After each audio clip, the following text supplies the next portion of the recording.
podcast that admits they might know what they are talking about. Sounds like something a guy in a van would tell me. This is We Might Know Sports. I love you! What were my options again? Sorry. Come on! With Cory, I hope everyone has a ball. Kevin, don't listen to Stefan and his prep rules, and Stefan. Pacers versus the Mavs, which is believe is also tonight. Oh goddamn you, Siri! Stop. I've never once called you and actually wanted to talk. You said Pacers. There's a no-hitter right now, bottom of the seventh. Oh, never mind. No longer a no-hitter. Wow! You know it's bad when Kevin's correcting people on their pronunciation of names. You know you're in trouble. You, sir, are god-awful. That's why we took the damn field. Now, if you want to crown them, then crown their ass. But they are who we thought they were. And we let them off the hook. It's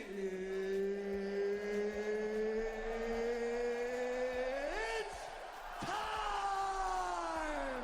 And here we go. Wait. Trubisky.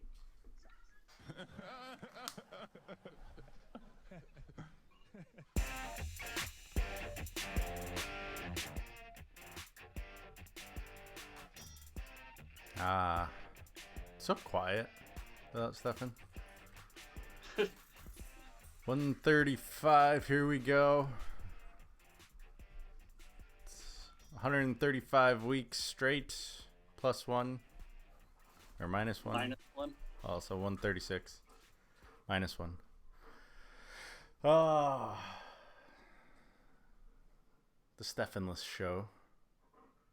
Brewer's looking for him. Yeah, he's waiting, still waiting. Stefan running extremely late to his appointment here at the virtual Airbnb. I believe that's going to cost him about $20 every minute. So the later the better, Stefan. All right. Big show today. Only because we're covering the important divisions this week versus the North divisions that we covered last week, which... What, we're getting two playoff teams out of both and calling it a wrap? Was it Cleveland and... Who was the other one? I don't even remember. Cleveland and what, the North on the other side? Yeah. We chose the Bears, I believe. Yes. I will say Stefan was not sold on how good Atlanta's going to be this year. I don't know why. They're always like a contender. He hates Matt Ryan. Yeah, that's fine. He's got some bias, so. He's also mad that I said the Panthers are going to go to the Super Bowl either this year or next year because he doesn't want to believe that it's rigged. It's not that rigged. Carolina is not the father. Let's see here. We've got UFC news to cover. A lot of things happening there after last week's fight. So that'll be fun to talk about. NASCAR, things happened. A lot of things happened, actually. It just got interesting in the last 2 weeks. And Big Brother. I mean, do we even want to cover Big Brother? I'm over it. I'm good. So no Big Brother recap. I think it's pretty safe to say, unless we have some like horrendous news to say, like Stefan won Big Brother challenge or something. I'm over it. It's week 0 for college football this week. That's interesting. Week 0. Yeah. Yeah, I know. I heard the Barstool Sports are going to be out here in Clemson for the debut against Georgia Tech. Oh, that's next week. That's next week, though. They have 2 games this Saturday, and they're calling it week 0 because one of them's in Hawaii. I feel like the other one is. I don't know. We'll see what happens in this episode, but we're not really too prepared because life's happening, and we're just kind of going with the flow this episode. So if it lasts an hour, well, then it'll last an hour. If it lasts 2, then it lasts 2. Hopefully not. I'll probably be hungry by then. Let's start with my question of the week from last week, which was something to do about Cleveland. The Cleveland Browns will make the playoffs this year. 71% of you said yes, which in layman's terms, 10 with 3 of them being on the podcast. So 4 no's. That's fair. What did I say? 90% chance? Yeah. I will say, this is the first poll that we've run where it was completely sexist. 4 women said no, 10 men said yes. Interesting. That is weird. Yeah. Girls just don't like the color brown, I think. Apparently they just don't like Cleveland. Could be. This week's question, which I just came up with when I was driving home this afternoon. Which quarterback will be a starter next year? Jameis Winston or Marcus Mariota? Which will be or which won't be? Which will be? In my honest opinion, unbiased, I feel like Jameis Winston's got the better chance of not being a backup quarterback. He's done more, but he's also failed more. So it's like Mariota. Well, I think he's in the better position anyways with Bruce Arians as his coach. He's set up to put up at least big numbers to make an argument. I agree with you. That's why I came up with this, because I'm pretty sure this might be my first unanimous. I just need to learn how to spell Mariota. Mariota. That's not right. We all know me and last names. But yeah, I see Mariota on the bench, and maybe that might do him well. Not having that starter pressure. Just my opinion. Could be right. Mariota hasn't even looked good in preseason, so I don't expect much from him. Yeah. He doesn't have any weapons either. Delaney Walker, right? That's it. I think we'll cover it more. Corey Davis has proven to kind of be a bust. He's just okay. You know, some of these Jameis Winston memes are quite funny. One of them's his head on top of a crab. Yeah. Alright. We'll share that now. And we'll see where that lands at the end of the episode. But yeah. I think it's pretty much going to be Winston. As much as I hate him, we'll probably stick with Tampa. Less money, though. That is one thing I've learned via Madden. He is, I think, $26 million against the cap for Tampa this year because of the rookie contract. So, Yikes is right. Do we got a yikes from you this week, Corey? Go in the other room. Daddy. Does Daddy have a yikes this week? I do not have a yikes this week. Everybody, yikes. This is Eloise. Say hi. All right, go watch your movie or you have to go to bed. Wait. Bye. Ooh, pressure. Needless No, to I've kind of retired it until football starts up because there's just going to be so much information. It'll be easy to do yikes. That's fair. I think with that being said, let's move on to UFC. Oh, and that crap. I did not do well in UFC. No. 1 point. I had one of those weeks, though, so I can't say too much about it. I played the decision card. Thought it was going to work for me. Gutsy call. Did not. Well, the decisions happened. You just picked the wrong way. Yeah. I don't know why. The one that burned me the most was DC. Yeah, Because absolutely. I I was never like, I never picked DC. I know. I was like, man, if Kevin and Ben get this DC one right, I'm going to be hurt. I'm the one that's going to be hurting a little bit. Mm-hmm. With that being said, hold on. I'm all over the place here. Computer's lagging. There There we go. Let's see here. So you now have 9 points from this past week. Miocic obviously won via knockout in the 4th. You said 3rd, so that was kind of creepy. And then Stefan. God. Perfect. 5 for 5. Got all 5 fighters right. Man, someone proposed the rule change. Good thing that didn't go into effect this year. Proposed a what? Rule change when he did it Oh, yeah. a couple weeks ago. And then Ben was either hit or a miss. He was either dead on or dead wrong. So let's go through this real quick. I didn't watch the Brunson or the Benavidez fight, so I can't really speak to those 2 fights. I only watched the 3 main if you want to cut through those. Yeah, that's fine. Yoel versus Paulo Costa. That was actually a really good fight. I could have seen it going either way, but I'm not hating the Costa decision. He struck Romero a lot in the body. A lot of body shots were thrown by him, and then a lot of headshots by Yoel. No real, like I said, I could have seen this easily going either way. I could have too. That was besides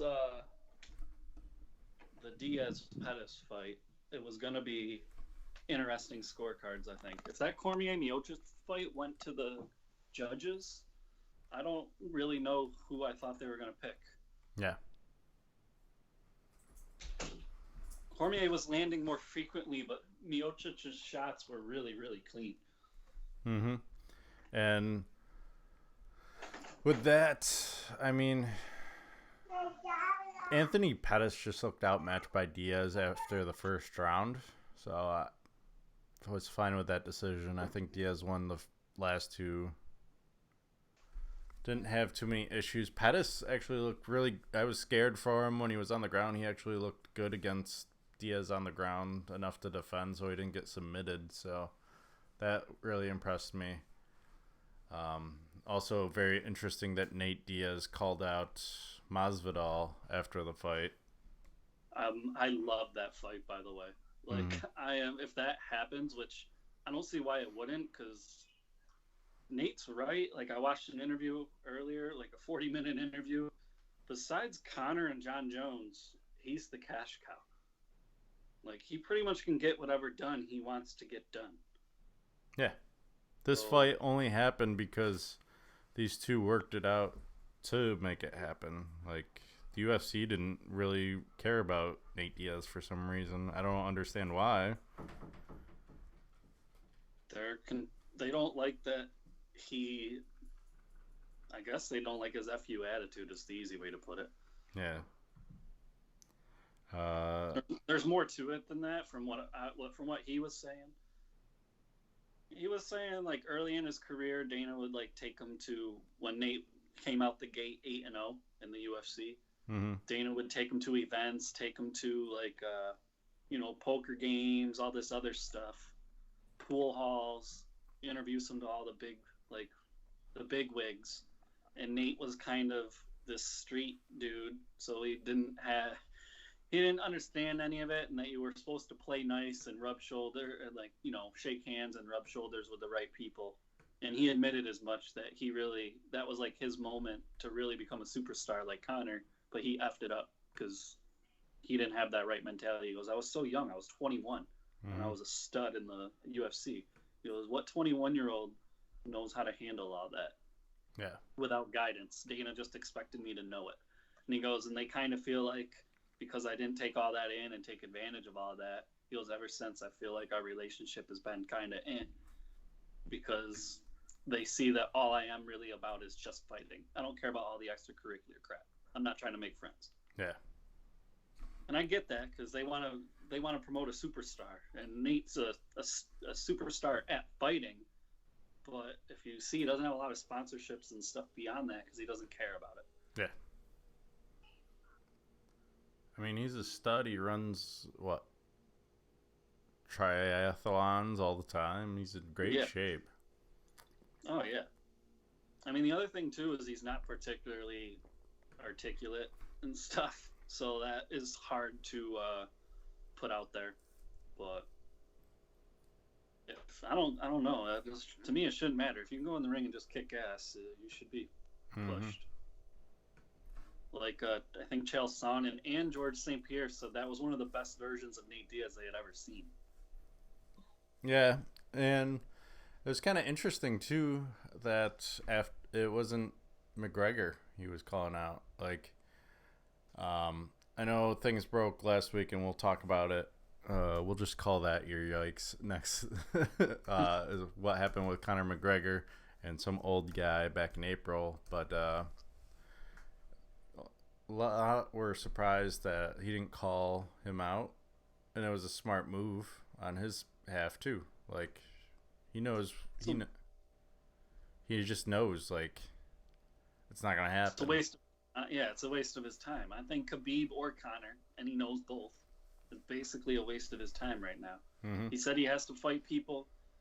From what I understand, he only wants to fight people that have been around just as long as he has. So he's only going to fight veterans from here on out, and people who have built up like a good career that are a Hall of Fame borderline or are going to be Hall of Famers. He's interested in nothing less than that. So these young guys that are coming up and calling out Nate Diaz, you have zero chance. He's not going to fight you until you build something. But by then he might be 40 and might say F it and be out. Yeah. I will mention, though, that McGregor posted something 4 hours ago on Instagram.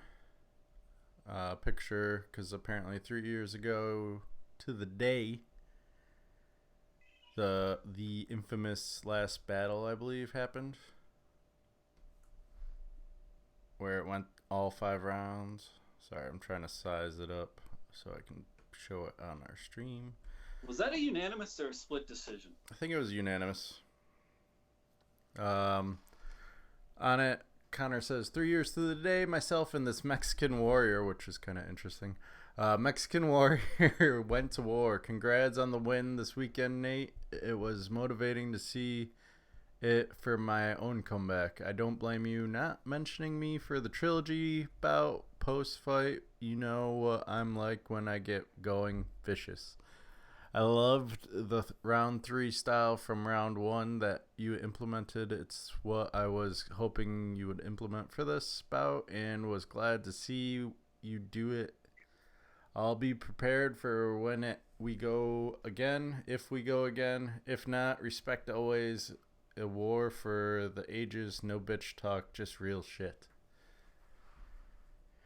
Kind of interesting coming from Connor. Always usually jabbing Nate after the fight, or any of his opponents after their next fight, or fight after, or fight before. Yeah. So it's just kind of interesting. Maybe what happened with Connor calmed him down. For those of you that don't know, he decided to, back in April, pass out shots of his whiskey. Some old guy, Irish guy at a bar, said no, and he didn't take too kindly and punched him in the face.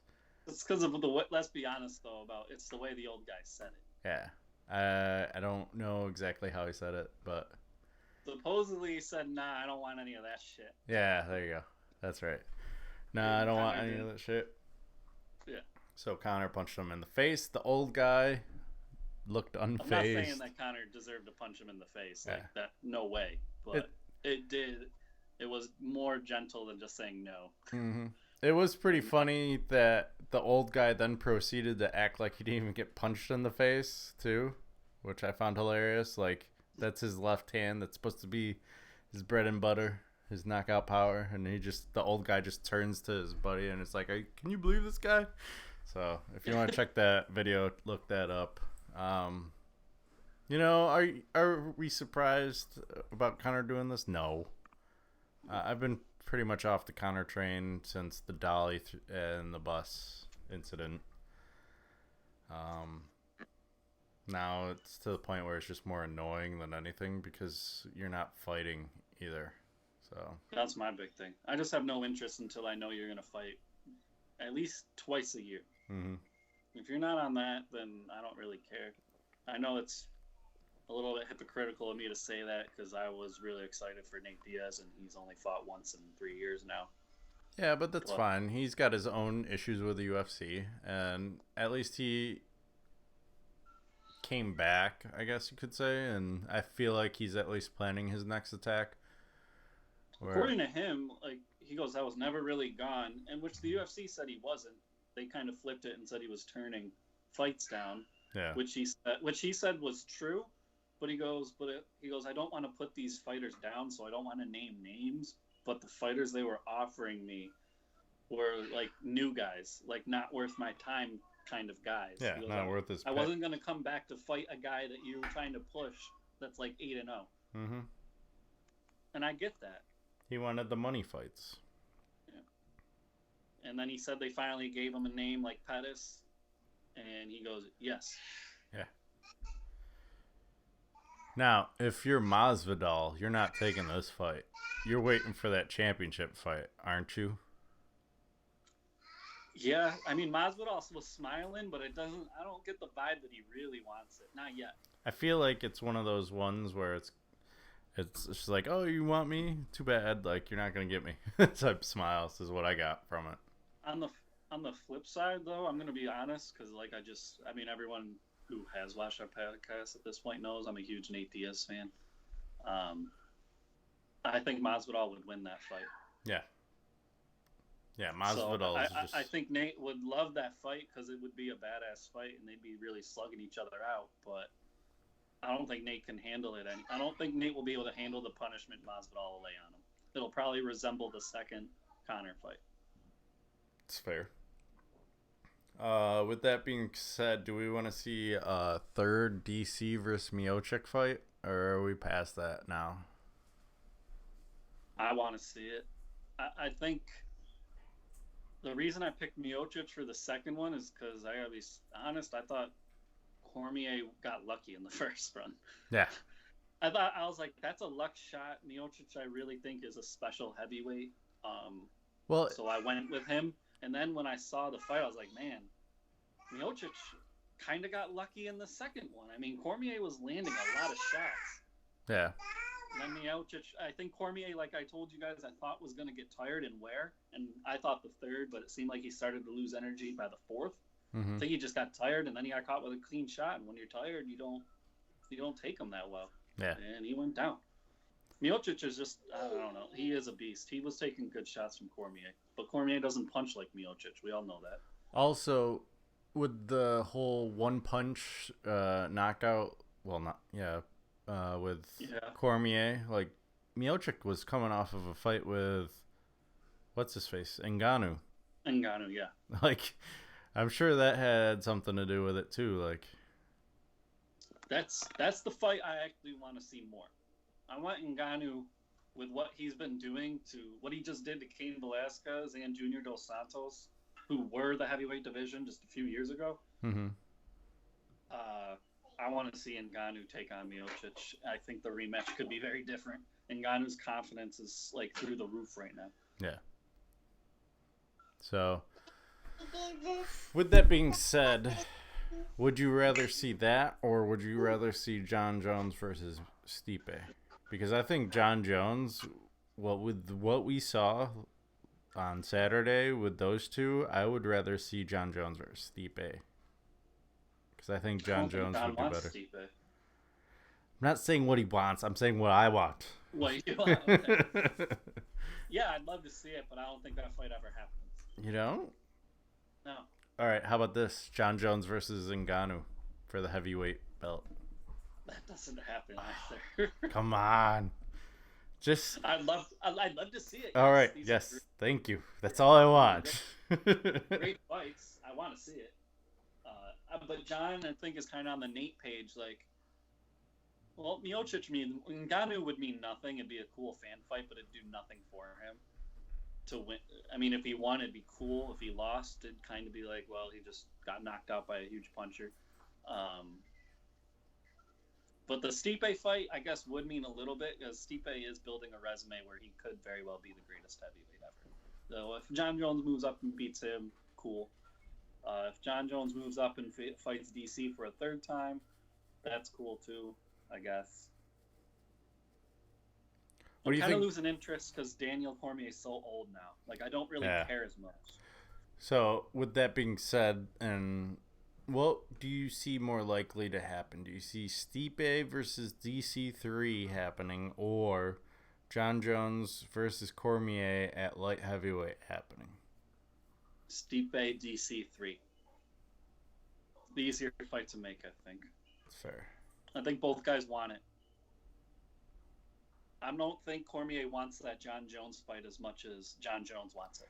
I don't think he wants it now that he's got that second L to someone else. I think if he Right. had it to just Jones, I think he would want it more and crave it more. Correct. Yeah, if he didn't lose to Stipe, then we're talking he's up 2-0. There wouldn't even be a talk of a trilogy. Yeah. So, yeah, I agree.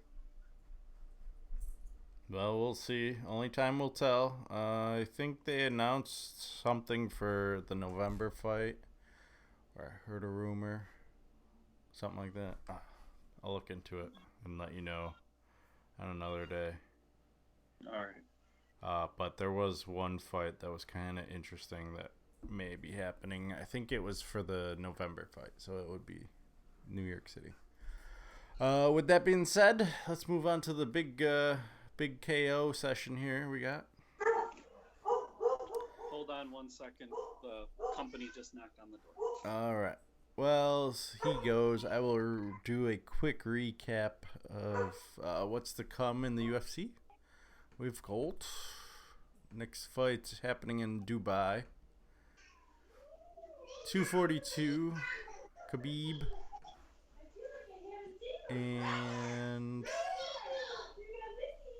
maybe I can mute Cory somehow. There we go. We'll mute Cory while he does his thing.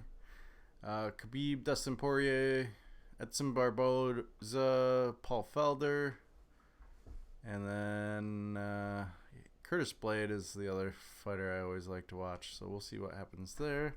Let's see if we can find out while he's gone. Not too excited about this next card. It's at 11 o'clock Pacific time, I believe. Pay-per-view wise, not gonna work for me. I'll be busy. September 14th, I think. So yeah, is that the 7th? That might be the 7th, but still not gonna work out for me. What do we got here? Cory, I muted you, so I don't know. You gotta unmute yourself. I can't unmute you. Or not.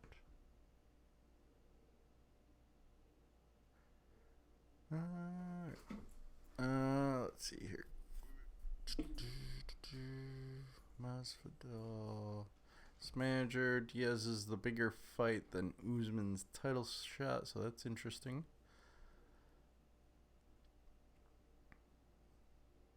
Looks like Ben Askren will be fighting Maya in UFC Singapore.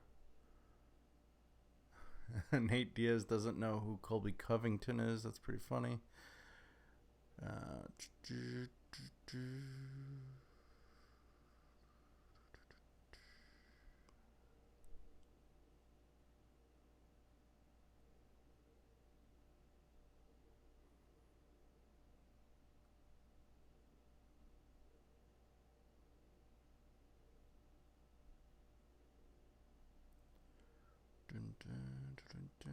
Concussions can kill your sense of smell. That's kind of interesting.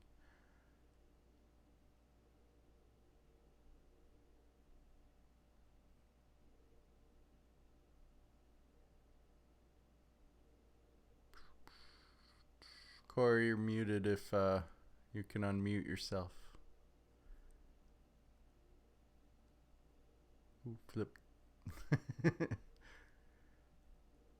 Okay. There we go. Yeah, it got loud. Yeah, they got a little bit excited when their Nana got home. I was just going through some of the UFC headlines. Masvidal's manager says that Diaz would be the bigger payday versus Usman for the title.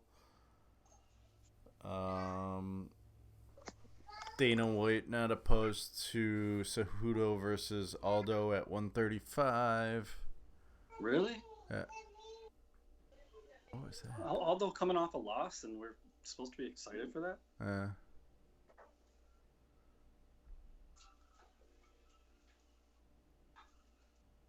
Huh. Interesting. Body cam footage shows battery accusation against John Jones. So that's interesting.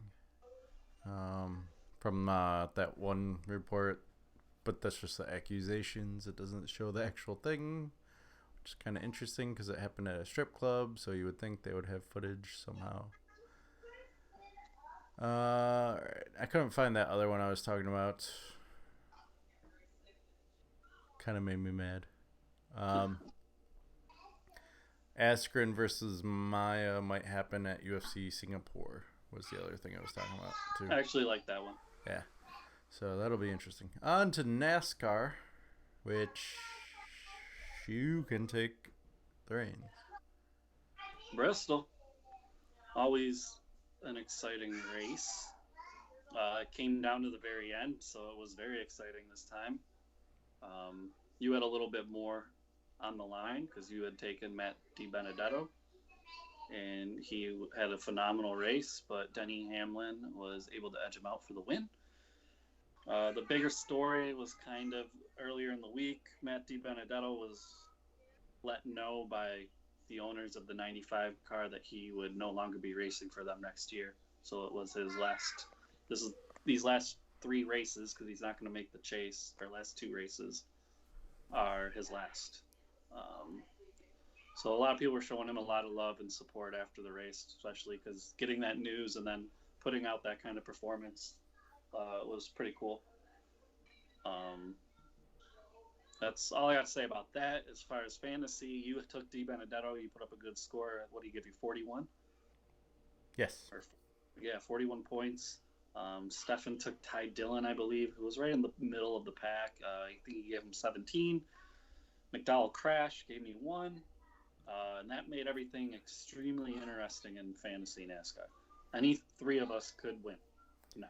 All separated by 17 points. Yeah. And now on to this week's. And only 3 separating Stefan and I. Stefan already put in that he's taken Stenhouse Jr. That's his last decent driver left. We both took him, so Stefan could pick first. I'll leave it up to you. Who are you taking? Hold on. Pulling a Stefan here and doing my research on the fly here. I mean, Stefan never does that, right? Never. Trying to make sure it's a good pick. I'm pulling an audible for my 2 that I thought I had lined up here. I gotta make sure he's a full-time driver now. You know what? Screw it. I don't think I've taken him right. Let's find out. Have I taken... If you tell me, I'll let you know if he's full-time or not. Wallace Jr. Yeah, he's full-time. All right, I'm going to take him because he's good for at least double-digit points. Yeah, he's one of the 2 that I was debating, but you didn't take the guy I had ranked just above him. So I'm going to take Ty Dillon. I already taken him, had I? Oh, no, I haven't. Look at that. You took Austin. Yeah. You can have Ty Dillon if you mistake. No, that's fine. Okay. Either way, we're kind of like... Because I'll just switch with you. Either way. Yeah. I'm just looking at, like, Wallace came in... Hold on. I'm trying to work 2 computers as hard at the same time. Here. Just looking at last week. Wallace has been better as of late, the last few races. Yeah, that's why I took him. I was thinking about taking Hemrick, too, because he had a good race last week. But that was one of my 2 that I hadn't taken that you guys had. So I was just like, eh. Yeah, are you going to save him for Indy then, must be? I might. I don't know. We'll see. I still have Ty Dillon, apparently, too. Yeah, you do. He was actually pretty decent on restrictor plate. So we'll see. You'll have to look that up. I don't know it for sure. Let's see here. Didn't they race at Indy once before this year? Not this year, no. Oh. I always get that confused, I think. Ty Dillon had 26 at Michigan and 17 at Bristol, so he did have 30 at Talladega and Yeah, he's good at restrictor. 31 That's why at if you save him Daytona. for Indy, it's not a bad. Yeah, he seems to be better at the bigger courses because Yeah, he is for sure because he likes to go fast. Yeah, Michigan he got 26 and Daytona he got 33 this past most recent Daytona. He Daytona. got 33. Yeah. And what did he get at Talladega? Where is he? He got 31 at the Daytona 500. Okay, that's a restrictor. Mm-hmm. And then Talladega would be the other one. 30. Yeah. And Indy's the last of the restrictors, so.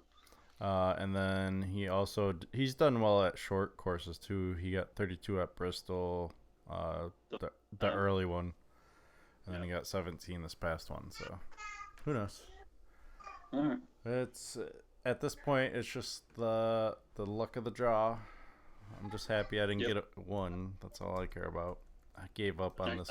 I can already put in who I'm taking for next week too. Who are you taking next week? Wallace. Menard.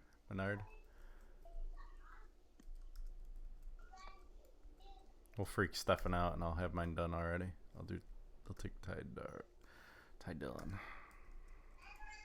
I don't know who Stefan has left. Priest, because you and I took Priest. Yeah. That's probably who he has to take. Hey. Or Wallace. He could take Wallace. Good thing he doesn't watch the show, so he won't know. Yeah.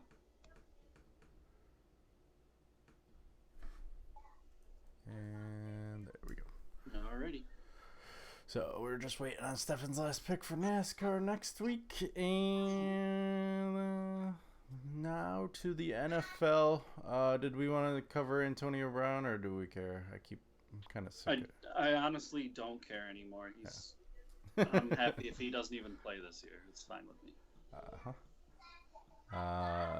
That'd be funny. I've been watching Hard Knocks, but have you? Antonio Brown doesn't interest me. I heard it wasn't that great of a season this year. It's not. It's kind of boring. They nicknamed it Soft Knocks on the show or podcast I listened to. The only news that was decent is the first week the guy from Last Chance U show that you watch made the Raiders, but the very first week he got kicked off. Yeah, I heard that. That was funny. Yeah. He wanted a break, and they just was like, all right, and then they cut him. He got an injury, and the trainer told him some things to do, and he didn't listen to the trainer, and they're like, if you keep asking for breaks during practice, and you don't listen to us, and then your own trainer, you aren't going to listen to him, what are you doing here? That was that. John Gruden definitely isn't playing around this year. No. He can be like cordial for a little bit, but he's had his Chucky outbursts already. That's cool. Did you hear that they're going to do a college football Hard Knocks? No, I like it though. Yeah. Do you want to know what school they're doing? Northwestern. No, even better. That'd be even better. Washington State and Mike Leach. Yeah, Mike, that'll be awesome. So, hopefully they're covering this season or whatever they're doing. Great recruiting tool for that. It's going to be about the coach, obviously. That's why they picked it. Well, yeah, with the colleges, you kind of have to do that more because that actually gets really interesting. Yeah. Because the team gets a percentage of the hard knock. So, like, I get that with the pros. With the college kids, what do you do? I don't know. Everyone gets a free T-shirt. Who knows? I know. Just more the NCAA screwing them. Yeah. It's not hard for them. Let us use your names and your characters for our show and pay you nothing. Oh, and also something we covered earlier this year. California, I believe the state Senate passed the bill where they were going to require like schools, if they made X amount off of sports, to pay their players. So I think it just needs to pass the other legislatures and get signed by the governor. So pretty much maybe the beginning of the end of the NCAA. We'll see. Because, I mean, obviously, like teams like Alabama are going to be like, hey, they're able to pay their players. How come we can't? I honestly, there's got to be a breaking point here where the NCAA is dissolved because the Power Five sits there and goes, you know what? We're gonna do our own thing. We don't need you, and we'll form our own thing. While we're on college football, just for a second, yeah. I heard this guy call in on this other podcast that I listened to and proposed a new playoff thing, and he would like it to be expanded to 6. So the top 2 getting byes, which I'm fine with.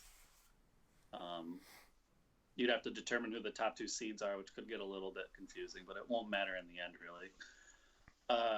He proposes that 5 of the 6 teams, no more conference championships. You just pick the top team from each of the Power Fives. So no more 2 SEC or all that bull crap. We don't have to hear about that anymore. It's just you're the top of the Power Five. So those 5, and then the 6th team in has to be from a mid-major. So like a UCF, if they happen to go undefeated, they get a chance. Or Boise State, or any other schools like that do have good years get to go in. Do you like his idea? No, mainly because there's the UFC thing happens once in a while, and then you're basically forcing like one program to have a gimme game basically, and then the other one has to earn it. I don't like getting rid of the conference championship either, for the reason of it like being used as automatic qualifier like they do in college basketball. You know what I'm saying? Like maybe if you're not in the playoff, or if you're not in the championship and you don't win your championship, why are you in the playoffs then? You shouldn't be in one of the final 4 teams or final 6 teams or however many you want to include in the playoffs. That's my personal opinion. Like, make the championship mean more than just another game for the conference to make money off of. I honestly think I didn't mind his idea, but my honest answer is I don't even think there should be 4. I think we should still just have 2. So I don't mind the 4. I know you didn't mind the you kind of like the 2. That's why I didn't really like elaborate and be like, oh, just make it 8 and then have 3. I like the 4. I think Dino Babers kind of sold me on the 4. But with that being said, I kind of also like the 4 as being conference champions. And then that you're basically taking from the pool of however many conferences there are in the NCAA. The only reason I didn't mind that caller's idea is because I do feel like UCF gets screwed. Yeah. Because if you're doing what you're saying, we all know good and well that 4 of those teams are going to be Power 5 teams. UCF, even if they go undefeated and happen to beat, let's say they put like Texas on their schedule and win, it's not going to mean anything. They still won't get one of those 4 spots. Yeah, there's 9 conferences. Maybe make 8 with 1 at large for like it's gonna get loud in here. The UPS guy just pulled up. I don't know. Just maybe make 1 like an at large, so independent team like Notre Dame could still get in, or one of the mid majors. I also don't like that Notre Dame's allowed to be independent, to be honest. Well, why did we get this right to be independent and still? Honestly, I think if they should be told if they want to be independent, they can't partake. They can be independent all they want, but when it comes down to the playoffs and the championship, they don't get a chance.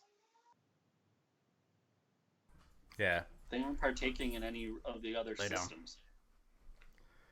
And nobody, let's be honest, Notre Dame is not the most popular team anymore. Like, that's from like the 70s. Yeah, but they and still make Notre Dame.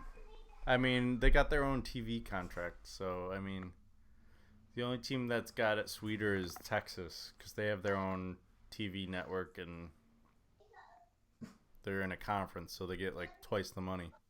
Well, and I saw what I saw the numbers for what Texas's football program brings in, and everyone actually pales in comparison to what they bring in. Yeah. And they haven't done anything in a while. No. So it is what it is. Whatever.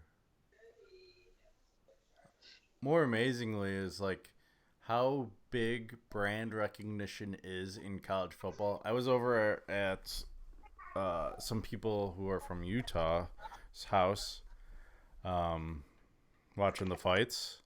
Mm-hmm. And they were talking, he was, I should say, was talking about how, like, he's excited for the Syracuse-Florida State game for me. He's like, oh, that's such a big game. And I'm like, not really. Like, Florida State went 4-8 last year. We won 30-7. Until Taggart proves something, I'm not that into Florida State right now. I was going to say, I do think there's higher expectations, though, because Florida State gets their quarterback back. Yeah. Him going down early in the season did screw their team. Yeah. They probably would have at least went 6-6, I think. Maybe. I don't know. Their offensive line was abysmal last year. Like, their defense was abysmal, too. Yeah. So, I mean, I just remember watching the Syracuse game, and they're not too known for, like, this year I guess they are, but last year they weren't really known for their defense, and they made their offensive line look like a bunch of scrubs. And you think Florida State, they're supposed to be a bunch of 300-pound future pros. So, I don't understand, like, the appeal right now. I'm not sold on Florida State. I think the most interesting game is still Clemson-Syracuse, but that is the most intriguing ACC matchup, and I will be watching that. Oh, so excited. I have a birthing class to go to, and it ends at 4:30, and the Syracuse game starts at 4:30. So I will not be driving home from said birthing class because I will be watching it on my phone. I also, either that or I might just go dark and then, because it's like a half-hour car ride, so I might just sit there and then go dark, not look at my phone, put it on airplane mode or whatever, and then get the game on and fast forward through all the commercials to catch up, and then it'll be like the second quarter when I catch up since there's so many goddamn commercials in football. But we'll talk more about college football next week when the season actually starts this week. And there's 2 games, Miami versus who is it? Florida. Florida, I think, is favored by like 17 points. Must be in Florida then, huh? Well, Miami's kind of a question mark. They have a new head coach, and Florida's just Florida. They were good last year. They're back to a better form than what they had been. Well, Florida looked good last year at the end of the year. Yeah, so where Miami wasn't bad though last year. I don't get, unless they lost a lot of players to the NFL that I'm unaware of, I don't get why everyone's down on them. They weren't as good as they were the year before. That's why. Let me look up their schedule real quick here. What happened last year? They lost to LSU, and then they went on a 5-game winning streak, and then lost 4 in a row. So they went 5-5, 6, 7. They ended up 7-6. So they didn't beat too many like good teams, I think, is what happened. They lost to Virginia. They lost to Boston College. They lost to Duke, and they lost to Georgia Tech. All right, fair enough. So they beat North Carolina, and they beat Florida State, though. So there's that. All right. NFL Souths, right, this year? Or this week? Yes, indeed. What do we got here? I'll see if Joe wants to come back on and talk college football, but I think Stefan and I talked about it, and we didn't really want to do a poll this year. Okay. I got some good clips of Stefan admitting how much he loves the poll, I think, is what I'm going to make into our intro for real soon here. Oh, there's a little dog out there, huh? Yeah. That's what he's crying about. There's a little dog out there running the streets with no one by, so he's freaking out. Let me go get him. Side note: Brewer is quite the savage when it comes to dogs loose on the run. He like just straight up pile drive this small little 20-pound dog the other day that escaped. Because I do this thing when I go get the mail, I let him run home, and so I did it, and the other dog escaped from his yard, which is what happened with this one, and it ran by Brewer, and Brewer was like, "Oh, a chew toy," and just straight. I hear this yelp from the other dog because it was not anticipating this type of roughhouse. Luckily, Brewer isn't one to sit there and like bite like hard. He play bites, but I think it like freaked the other dog out, and the other dog ended up like walking back home with its tail between its legs. Meanwhile, I was yelling at Brewer because he was not listening to me. So, well, wrong. He was also in the right because he was protecting his property. Because technically, he was in his yard still. So, he was good boy yet bad boy. Needless to say, come prepared if you're gonna try and mess with Brewer. 75-pound piece. It is funny because because I just know him as my dog and how snuggly and sweet of a boy he really is. But when you first come in and he's unfamiliar with you, he will like bark at you, and so many people are like intimidated by it to the point where like when he comes up, I hold him now at this point because I know how people feel. But I'm like, I'm gonna let him go.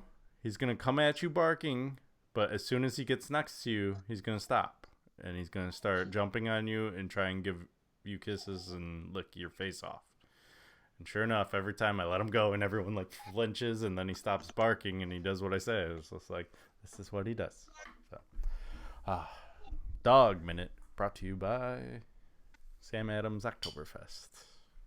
I have a good dog story if we're on it. All right, why not? Gracie got into the closet and ate 1.5 pounds of chocolate. Ooh.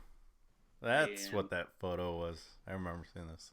Okay, yeah. She hours was puking, and then it got bad where she was drinking water a lot, like chugging gallons, and then puking the water up immediately. So basically, she was becoming dehydrated. Mm-hmm. It's always and fun. we had to take her in, but it was like at first I was like, she'll live. Like you hear about chocolate poisoning, it's not that big a deal, but it started to get pretty bad. Yeah. So we took her in. She's fine now, but I was a little bit worried about her. I'm not gonna lie. It's always scary, like when pets get that way. Like they're part of the family, in my viewpoint, and I'm sure it sounds like yours. Like they're not like an object to me. They're like Brewer is my son. Like he is our first son. That's how Shay and I view him. Like. So when Chandler comes, it's going to be interesting because we're kind of like, well, how is he going to act with a new, like, human? Like, is he going to be super, like, careful, or is he going to be his normal, like, carefree self? So it's going to be interesting. I know I have a cousin, and he recently had a new kid, and their dog is, like, best friends with it, and that's what we're hoping for, so... So we can ask. He's pretty good with kids. He doesn't bark at them. He's more intrigued. And whenever there was a crying kid across the street once, and I was walking him, and he kind of like did this whole like, "Come on, Dad, let's go cheer him up. I need to make him feel better," like type deal. So hopefully, fingers crossed, Brewer's like that. Otherwise, it's to the garage with him. But yeah, dogs, always fun medical expenses, because I'm sure that was pretty penny. Yeah, it wasn't cool with our wedding like a week away. Yeah, it's what you need, more stress. Yeah. But like you said, they're a part of your family. Like that was our dilemma. Like we don't have a lot of money because we're dumping so much into our wedding, but at the same time, like it's your kid. You just got to suck it up. Yeah. I will say one thing I never thought I would have that I ended up getting when I got Brewer, because they gave us paperwork and they gave us like a free trial, is pet insurance. Insurance. I Yeah, never. They asked us if we had that. It's kind of nice. I think ours, when he ate a bath mat, I think it knocked off like $200 off of our cost. So I mean, it is what it is. It's always Right. fun. I still am amazed because he ended up getting Giardia or something like that. Some weird like stomach bug. Mm-hmm. And the doctor's visit plus the medicine he needed, it was like $72, and then his flea medication was $96. I was like, "Are you kidding me?"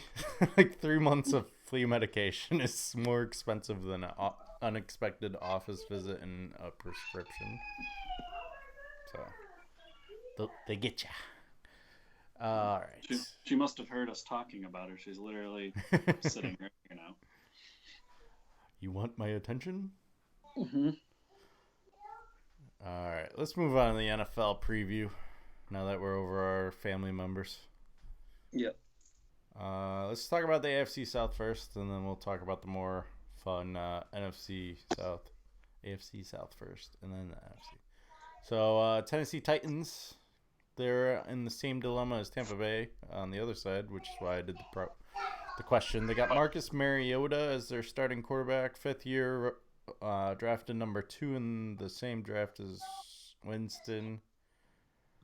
How you feeling about it with Tannehill as their backup?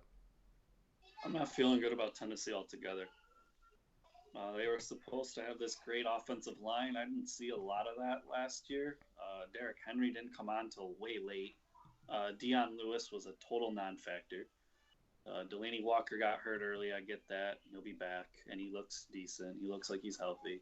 He said he's ready to prove everyone wrong. But they didn't do a lot to their defense. It kind of still is what it is, which means it's average. And their receiving core, like I said before, is weak to me.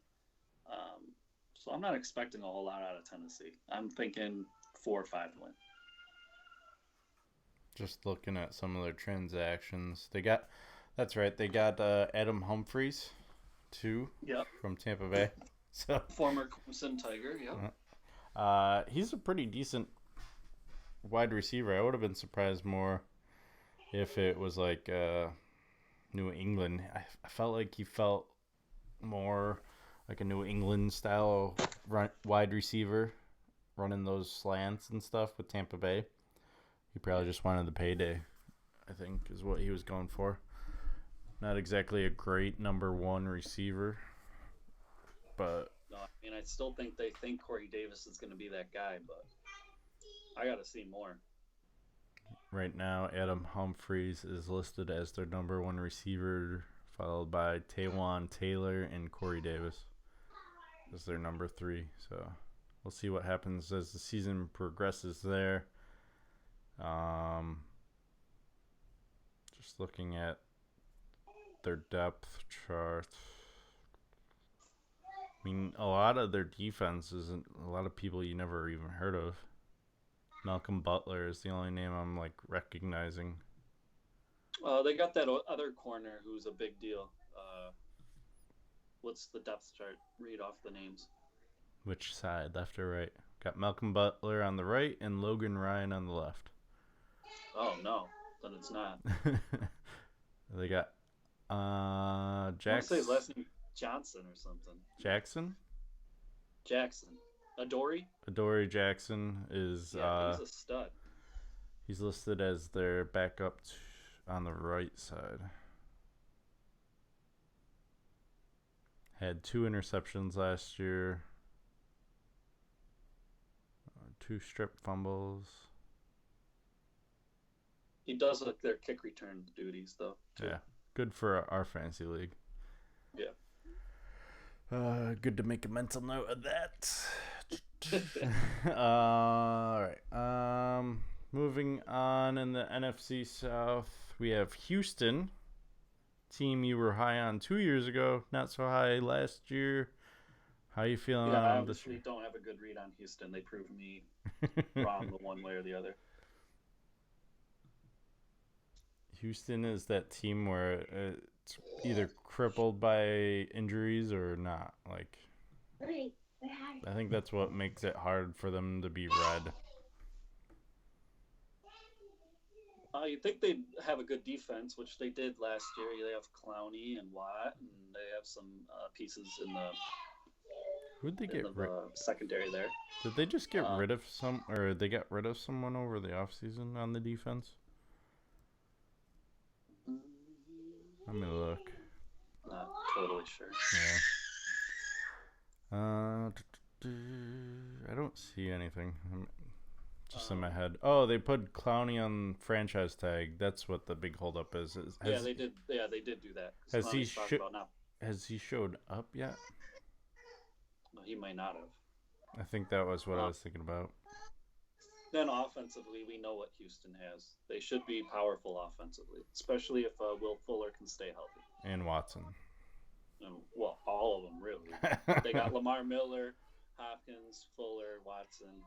If they stay healthy, they should have a really nice offense. They have developed their offensive line, and it's pretty good now.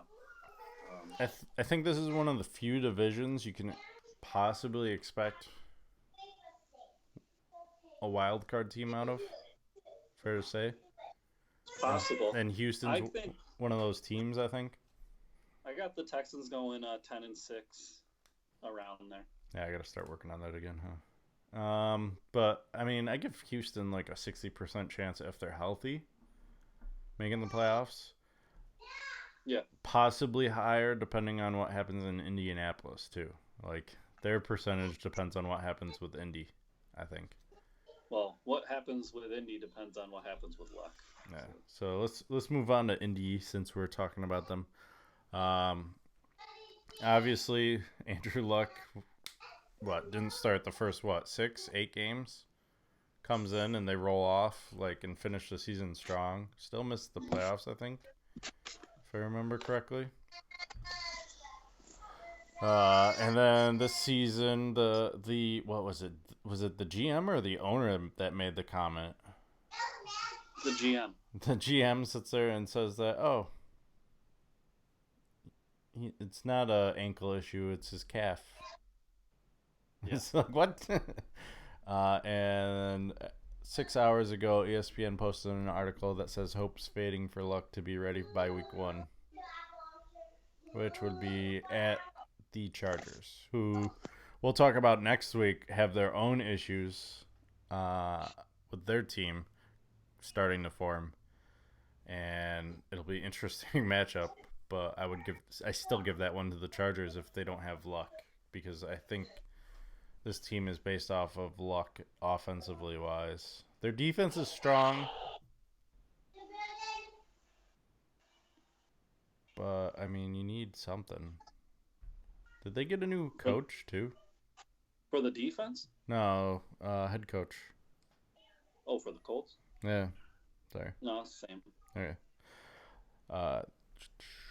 Let's see here. Steve Ismail has been placed on the IR, so that doesn't help either. I like their linebacking core. Darius Leonard had a great year. Mm-hmm. Walker is good.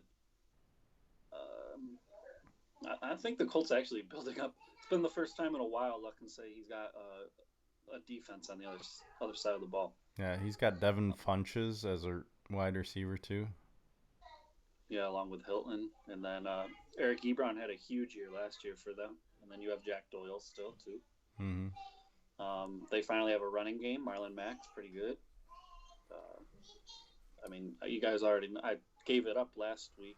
I have the Colts in the Super Bowl if everything goes to plan. Mm-hmm. But Luck has to play for me to do that. So yeah. Jacoby Brissett's not taking them to the championships, that's for sure. Right. We've seen him play. Yep. Yeah, so that's Indy in a nutshell. Stefan voting in our poll of the week. He thinks Mariota's going to be a starter in the season next year. That's kind of interesting. We'll talk more about that with him next week.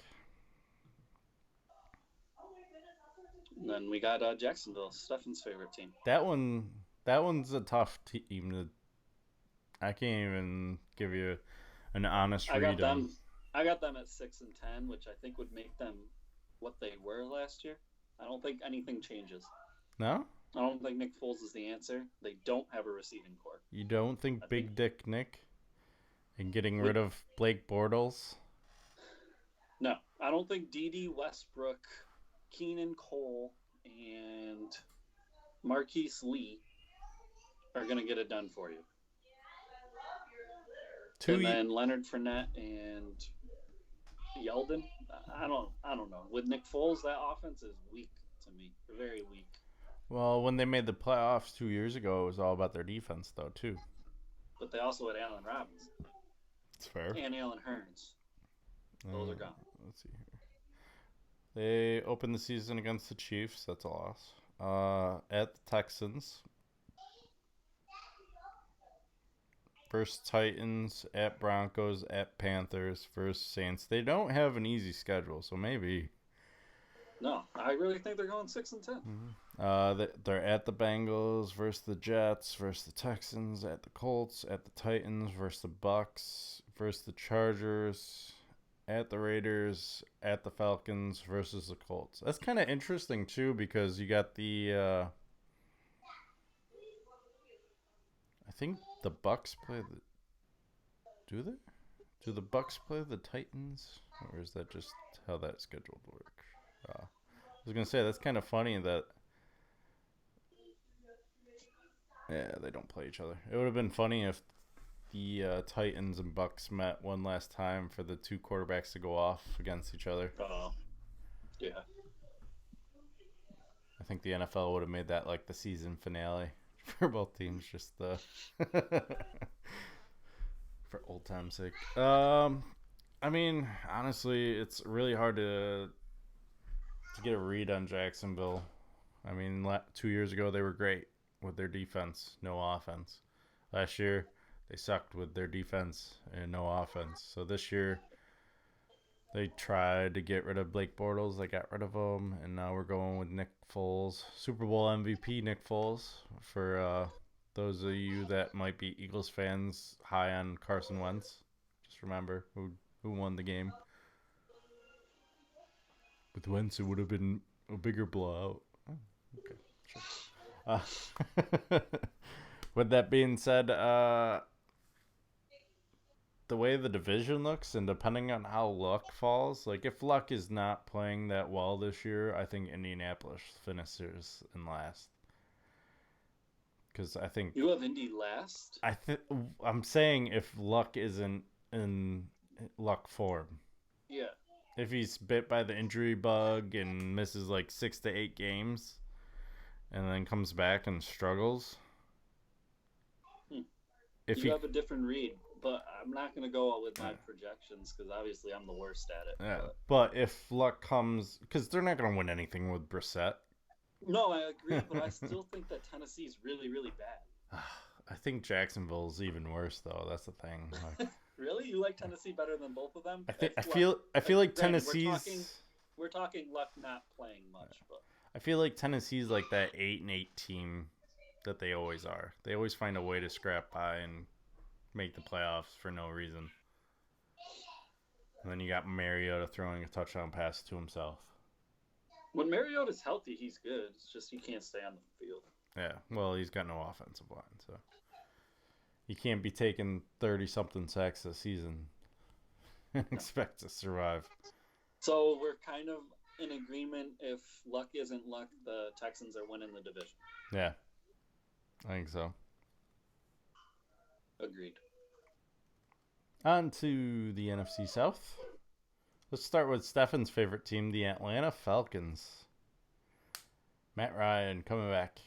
Arguably, this is probably one of the most likely divisions to have more than one playoff team. I think it's safe to say. I think it's going to happen. I don't know who the two are going to be. Atlanta seems to be like the least favorite of the three that matter most. This is basically 3 plus Tampa. 3 possible playoff teams plus Tampa. That sounds better. Yeah. And Atlanta, I mean, is Atlanta. They always, with Matt Ryan, I can see you as a fantasy owner not liking him because he's hit or miss. And for some reason, he doesn't like to throw to Julio Jones when the line, when things are on the line and matters most. And Nope, Calvin Ridley. he's not I don't think Matt Ryan's playing it at all this preseason, which is fine. I don't like the preseason, especially if you know you're the starter. Why risk getting hurt? Agreed. With that being said, you got Julio Jones. Just throw him the ball. We just saw the Jets throw away their best linebacker doing a bonehead play. Or was it them? Yeah. Letting Avery Williamson play in the preseason game and Adam Gase trying to make the excuse, well, he needed so many snaps, and then Williamson tears his ACL. Now the Jets are really hurt at that position. That guy was a stud last year for them, and he was good for Tennessee before that. It was a big blow to them, and then a dumb move by Adam Gase. The Jets are in trouble. I don't know what they're going to be. We all know Stefan's feelings about Sanu, but that's their second wide receiver. They get and then Ridley, right? Yeah, with Ridley for the third. And then they got Freeman as their starter for running back. And Smith is the backup? Ito Smith, yeah. And if Matt Ryan goes down, they got Matt Schaub as their quarterback backup. So, I mean... Really? Yeah. I think the Virginia kid's better than Schaub. Well, he's not on their depth chart, so... Looks like they're probably going to put him on the practice squad. Yeah. Their defense is pretty solid, too. They got Vic Beasley as their left end. Deion Jones, Keanu Neal. They have stud defensive players. I didn't understand the depth chart here on ESPN.com. They play a 4-3, so, I mean... They also have the defensive tackle there, too. It's from Clemson, too. Grady Jarrett? Yes. Thank you. I mean, Vic Trufant... Beasley and Grady Jarrett are both from Clemson, and then Deion Jones is LSU, and I believe Keanu Neal's Florida. All good defensive programs over the last few years. They're building a defense. So, I could easily see this team going 9-7. Maybe that's what I have. Sneak in as either the main wild card or the second wild card. So we'll see. I have them as 9-7 as well. I think their schedule kind of leans their favor too. I don't understand why Stefan doesn't think Atlanta at home is a tough game for Philadelphia, but I'm like I said 2 weeks ago, Philadelphia, I don't know what the difference between this team and last team was other than the fact that they don't have their backup quarterback. They have an aging McCown. So right. For a second game and Sunday night, I don't know, it's a home game. I feel like Stefan's forgetting how hard road games are in the NFL. Yeah. Like, it doesn't matter if it's the worst team. Like, they'll at least play you tough. Especially in a dome like stadium like that. Like, I know it's not a dome, but I mean, still the sound is going to be loud. It's going to be a packed game because it's only week 2. I don't think Arizona's going to be very good this year, but I don't think the Lions are going to go right into Arizona and just smoke them. Yeah. I'd be shocked if that happens. So, I don't know. We'll see. Other games they got, like I said, we're still wondering about Andrew Luck. They have Indianapolis week 3, Tennessee week 4, and Houston week 5. So they got the whole AFC South. So yeah, right there. And then Arizona as well by week 6. So easily I could see this team going 4-2, 5-1, depending on. I just don't know how to read Minnesota, I think, is my issue there. And then they play Los Angeles in Atlanta, so that helps them. And then they play Seattle in Atlanta. So 2 tough games, but both at home, and then they have a bye week. So yeah, I got Atlanta. Yeah, 9-7 seems fair. What doesn't seem fair for a Tampa fan like myself is they don't start playing NFC South teams until week 10. I think I have Tampa Bay having a rough go of it this All right, year. we're not talking about Tampa yet, but I'm just saying they don't play any NFC South teams until week 10, where I think Tampa plays week 1. If I'm right. Let's see if I'm right. Oh, excuse me. They would play week 2. Excuse me. With that being said, let's move on to Tampa. Why not? The worst of the NFC South. I'm not afraid to admit it. I'm done being high on this team. I think I predicted them to go 9-7 last year. That didn't come out for me. Atlanta went 7-9 last year, so I could easily see them go 9-7, 8-8, 7-9, somewhere in there. Mm-hmm. Tampa, on the other hand, new coach, same quarterback, same GM. So we'll see what happens. Not a lot of offensive movement, other than they got rid of one of their star receivers. Luckily, it wasn't the Mike Evans move. But I think they're confident in Godwin, don't you? Yeah, I know I am in my franchise mode on Madden. He's a good alternative, but the pressure's really on him now as that number 2, where he was a 4. Mm-hmm. So we'll see what happens there. I can understand the move because they've all their chips are on Jameis Winston now, and the fact is that Jameis never threw to Deshaun Jackson, or he didn't really throw too much to Humphreys. He throws to Mike Evans, he throws to Godwin, and he throws to his tight ends. So all feeding into Bruce Arenas is wow. Did I get the right head coach here? Right? Bruce Arians. Bruce Arians. There we go. Who's Bruce? Is there a Bruce Arenas? Isn't that college basketball? I feel like. I don't know. Or maybe that's just what people call him. Bruce. We'll just say Bruce. Bruce and I are on not too First good name of. basis. Yeah, you know. But anyway, he likes to play that deep ball. And one of the questions about his Arizona time was, well, you never had a big tight end in Arizona. How is this going to work with O.J. Howard and Cameron Brate? And his response was, well, we never had that option, so we're going to include him in the system, obviously. So kind of pulled that like deflect conversation. It'll be interesting to see, but I mean, am I excited? No, I'm done getting excited over this team. Every time I get excited, it's just a bigger disappointment. Well, you lost a key part of your defense too. Two of them. Which is understandable. Jameis Winston is a big hit on the cap, and you lose Quan Alexander, and who's the other one you were saying? McCoy. But we got Sue. And then last year, Jason Pierre-Paul stepped up huge, and he's already on IR. So that kind of hurts us there. But I mean, I get what happened with McCoy. McCoy wanted more money. Tampa didn't even want to pay what he was owed, so they cut him. And they signed Sue for $2 million less, so they saved $2 million for basically the same player. So it'll be interesting to see if that was an actually good call. Watch McCoy gets hurt week 1 and Sue balls out.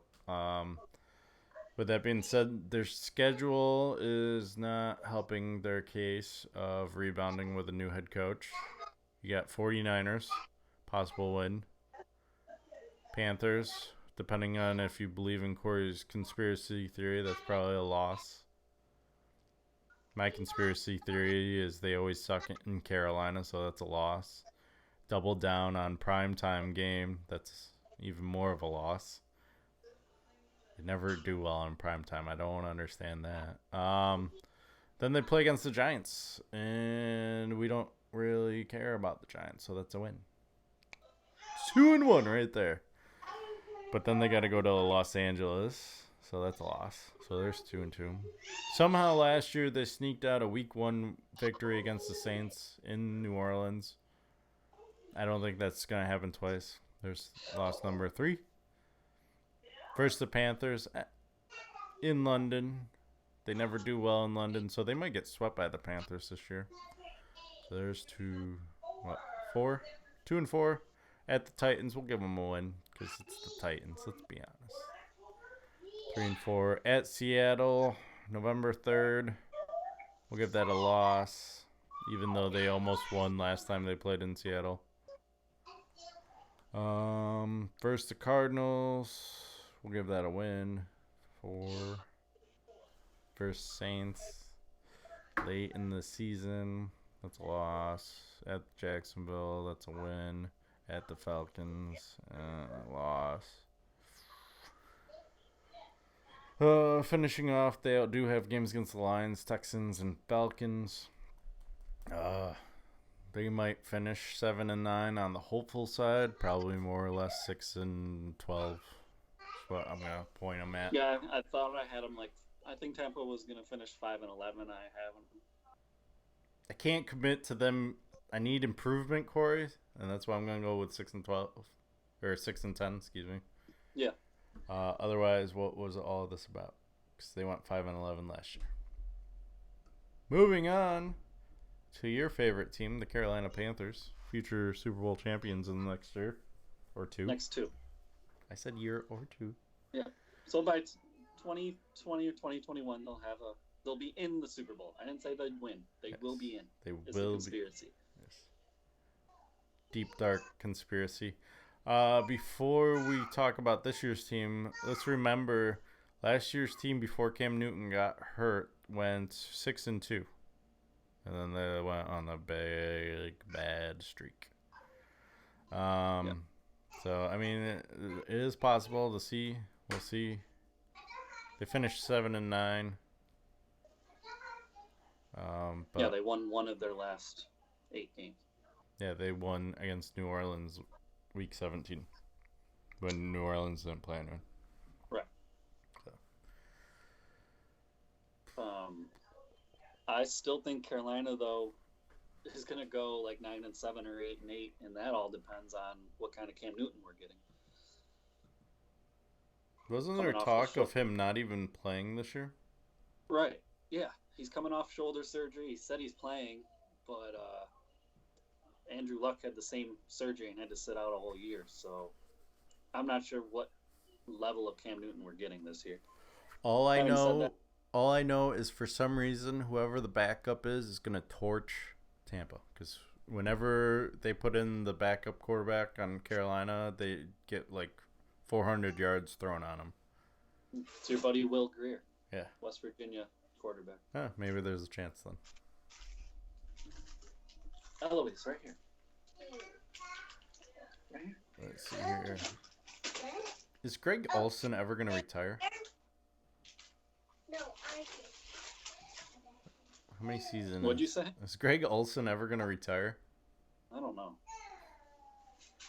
They have Moore and Samuel who are coming on as receivers. Obviously, McCaffrey's good. Their offense is okay. Their defense is okay. That's why I got them at 8-8. Yeah. I mean, they lost to Cleveland of all teams last year. I mean, Cleveland was better last year, but still. Well, they went from 0 wins to 6 wins. They're Mhm. quite a bit better.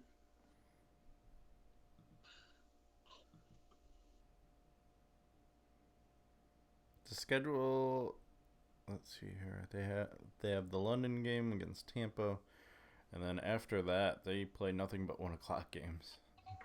So it's kind of interesting. Yeah, I don't have too much else to add to Carolina. So obviously, you're saying this is not the season they're gonna make it to the Super Bowl. No, I think they need a couple defensive pieces, and then I'll be sold on it. Well, we'll see what happens next season. And a healthy Cam. Healthy Cam Newton. He's only 30, so he's got a long ways to go in him. So I'm not too nervous about age or anything. But a healthy Cam they need. And that leaves us with our last team of the day, New Orleans. Obviously, a lot of people are picking them as Super Bowl picks. They've been, let's see here, in the last 2 seasons, they had one play where their defensive back completely whiffed on a tackle, and the next year they got a controversial pass interference call. So definitely Lady Luck is not on their side. No. That's why I don't think they're going to go undefeated.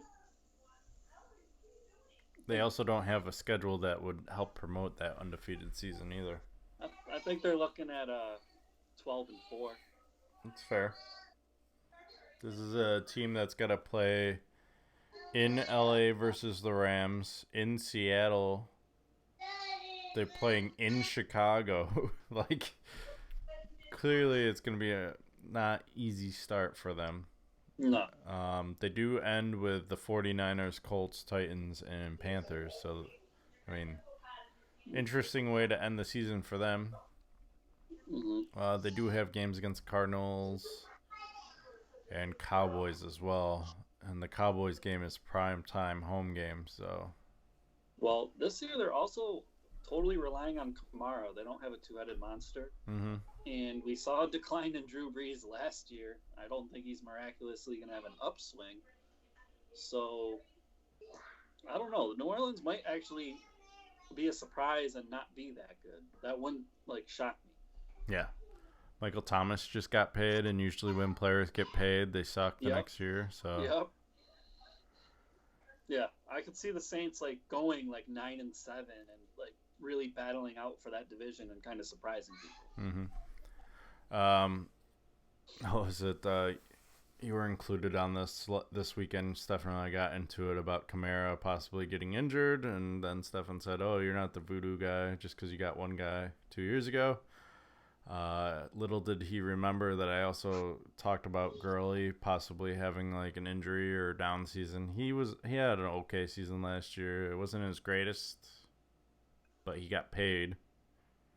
And I think with the increased workload for him, I think that's going to hurt Kamara more because he was more of that flex back where he would run it if they needed him to run it, or he would catch the ball if they needed him to catch the ball. And I think didn't he also play punt and kick returner too, I think? Yeah. So he can't be doing all of that plus main running back duties. I mean, they got Latavius Murray, but that's not a solid number 2 for this team.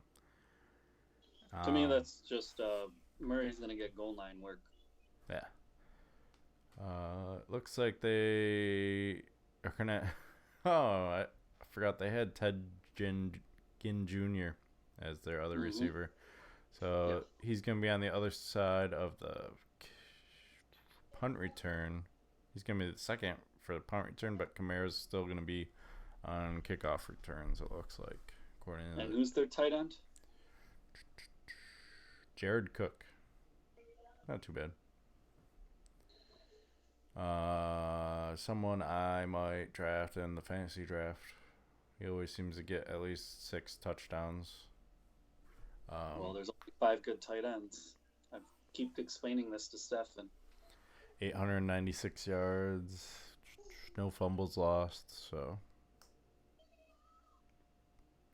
68 receptions for those people. And actually, I did all the research, and my theory is true about a number 4 receiver actually gets more points than a tight end. Boom.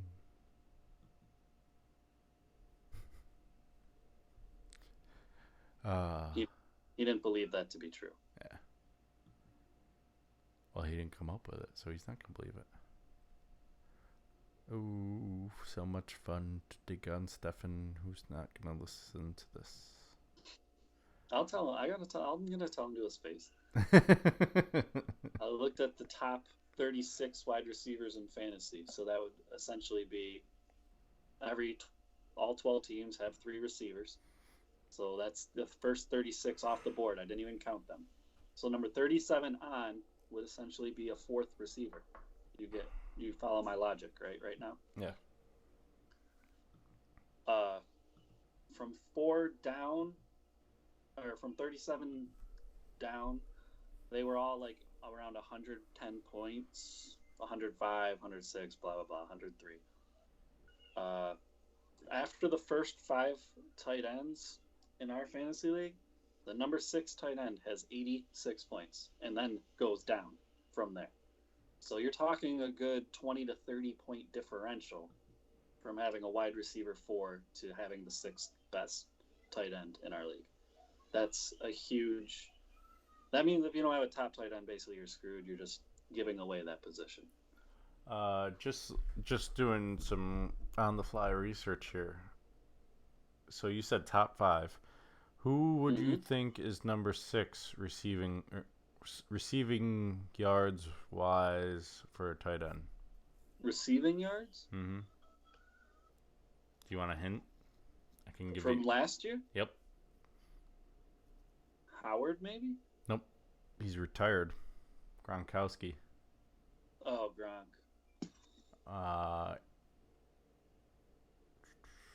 Yeah. Hooper from Atlanta is 59. Gronk was 54. And then you don't start seeing a lot of tight ends until 60s, receiving yards wise. That's if you didn't have Kelsey, Ertz, Ebron. Kittle, Ebron, or Cook, then you were screwed. Mm-hmm. That's my point. That's my point. But I think.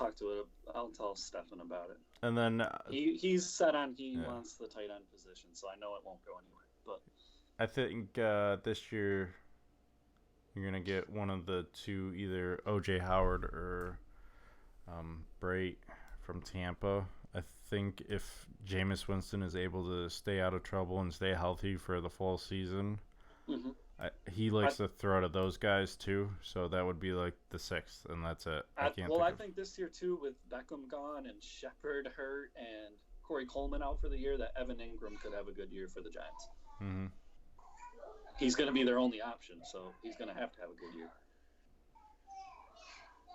Yeah. So there's our recap. Just taking some quick takeaways. We got New Orleans as our favorite in the South, with a possible Atlanta wild card and an even less possible wild card in the Carolina Panthers. Yeah. We have no idea what to expect out of the AFC South with injured luck. They could either suck or be great. So either 2nd or 3rd or 4th. But I think we're all high on Houston right now. Hopefully that doesn't burn us this year, like it did 2 years ago. And then, we got Tennessee as a dumpster fire still. And Jacksonville is a defensive titan with a dumpster fire for an offense. Basically hoping defense wins championships, because they might not win games. I honestly feel bad for Nick Foles. I don't know what he saw other than money. I'm going to tell you, it's money, because he already got the Super Bowl, baby. There's no offensive players there.